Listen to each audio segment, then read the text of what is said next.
죽이라는 겁니까? 말라는 겁니까? 부유물에 의지한 채 둥둥 떠있는 한 사람의 생사가 북한군에 달렸다. 이 순간을 감청하고 있던 대한민국 국방부 통신선에 짧고 굵은 한마디가 들려온다.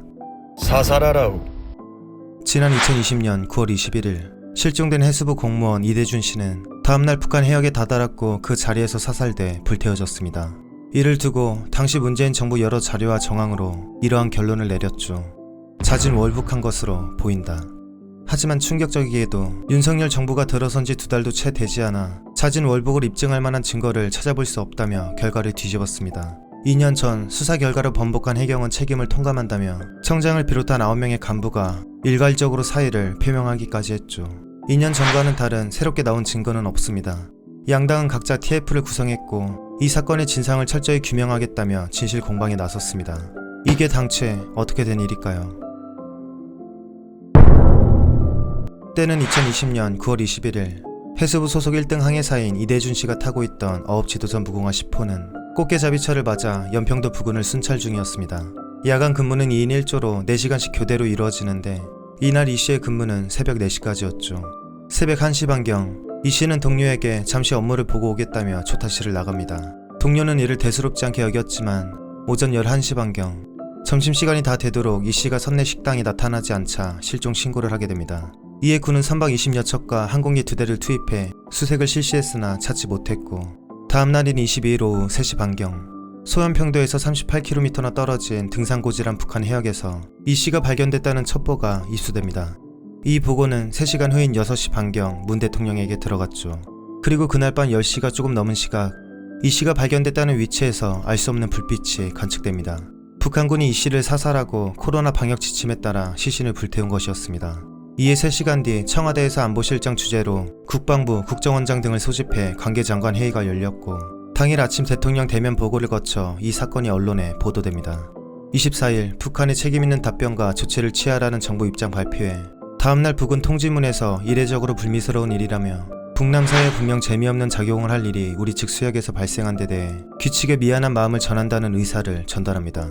그리고는 4월 뒤 해경은 중간 수사 발표에서 실종자가 자진 월북한 것으로 판단된다는 입장을 내놓습니다.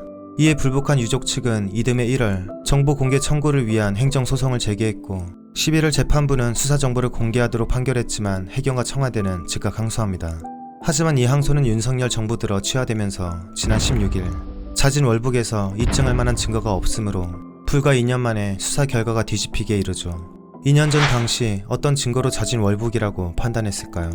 먼저 이 씨가 구명조끼를 착용하고 있었고 갑판에 이 씨의 슬리퍼가 남겨져 있었다는 점입니다. 단순 실족사가 아니라 의도를 가지고 있었다는 것이었죠. 튜브 같은 소형 부유물을 이용했다는 부분도 이 지점을 뒷받침합니다. 그리고 실종된 위치와 발견된 위치 간의 거리가 38km로 상당한데 실족했다면 당시 조류 흐름상 소연평도를 중심으로 반시계 방향으로 돌면서 남서쪽으로 표류했어야 하지만 조류 흐름과는 반대되는 북한 해역에서 발견된 점을 봤을 때 의도적으로 물리적 노력을 기울였다는 겁니다.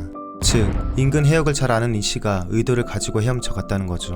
해경은 국립해양조사원의 이러한 분석 결과를 증거 자료로 제시했습니다. 또한 이 씨는 3억 3천만 원 규모의 빚이 있었는데 이 중 2억 7천만 원 정도가 도박 빚이었고 특히나 실종되기 전 꽃게를 사주겠다며 동료와 지인들로부터 730만 원을 받아놓고 이를 도박에 유용했다고 합니다. 근데 사실 여기까지는 모두 정황 증거들입니다. 이 씨가 그럴 만한 배경을 뒷받침해주지만 확증하는 데는 무리가 있죠. 그래서 나오는 것이 바로 군의 감청 자료입니다. 당시 조사에 나선 해경은 자신들이 가진 직접적인 증거 자료는 갖고 있지 않았고 군이 수집한 감청 자료를 내세웠습니다. 여기서 이 씨가 북한군의 월북 의사를 밝혔다고 했는데 실제 월북이라는 말은 딱 한 번 언급됐다고 하죠. 그런데 문제는 감청 자료가 원본이 아니라 일부 발췌문이라는 점입니다. 이 핵심인 감청 자료를 SI라고 하는데 한미연합의 자산이라서 공개하려면 여야 합의뿐만 아니라 미국의 협조가 필요합니다. 아니면 당시 상황을 제대로 파악할 수 있는 청와대 회의록 등을 들여다보면 되지만 이것마저 대통령 기록물로 지정돼 열람하기 위해서는 국회의원 3분의 2 이상의 동의나 고등법원장의 영장 발부가 이뤄져야만 가능한 상황입니다. 그래서 지금 민주당은 SI를, 국힘당은 문재인 전 대통령의 기록물을 공개하자고 서로 저격하고 있는 거죠. 누구의 말이 더 합리적일까요? 국힘당은 자진 월북의 증거를 일일이 반박하며 공세를 취하고 있습니다. 선상 근무 중에 구명조끼를 착용하는 것은 벗는 것이 더 이상한 당연한 일이고 배가 흔들려 물건이 떨어지거나 넘어질 경우를 대비해 슬리퍼가 아니라 안전화를 신는 것이 통상적이라고 말합니다. 그러나 선상 CCTV 2대는 분명 출항 전 정상적으로 작동했지만 사건 당시 고장이 나 있어 확인할 길이 없습니다. 그리고 진짜 월북 의도가 있었다면 구명조끼가 아니라 방수복을 입었어야 했다고 주장합니다. 당시 동료들은 이렇게 증언하죠. 그때 수온이 20도 초반으로 방수복 없이 38km나 헤엄쳐 간다는 건 자살행위나 다름없습니다. 그리고 조류가 반대로 흐르고 있었는데 무슨 도리로 38km를 맨몸으로 뚫고 간답니까?